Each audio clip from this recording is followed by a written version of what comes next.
The Pope accepted the resignation from Bishop Fenn early this morning. In a statement, he said, quote, "I pray that the coming weeks and months will be a time of grace and healing for the diocese." The move comes after Fenn was convicted of failing to report abuse.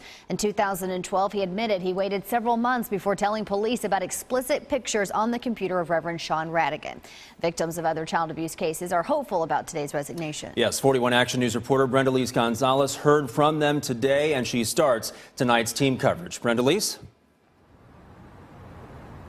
To be clear, none of these were victims of Reverend Radigan. Those victims are too young to be identified, but out of all of the stories I heard today, they're all similar, and these victims want to share what they say is really going on inside the Catholic Church. I was 17 years old when I was sexually abused by a priest. One by one. He would very quietly and adamantly, in a way, walk me down the hallway and into the janitor's closet. These 5 men and women share what they remember. I suffered from what they call traumatic amnesia.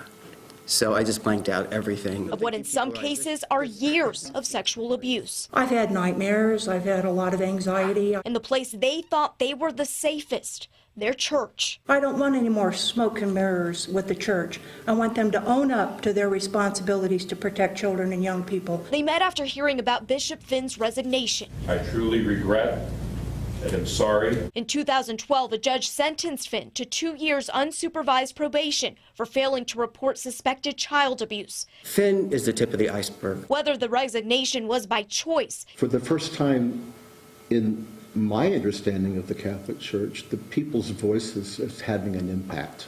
It's a small victory for each of these victims. This represents for me the end of a long journey and a long battle that has been hard fought and hard won. And while it won't erase their past, it's just the beginning of what needs to be done to protect children. They hope it'll prevent others from sharing a similar story. Do I think it's still going on? Yes, but I think it has a better chance now of being exposed.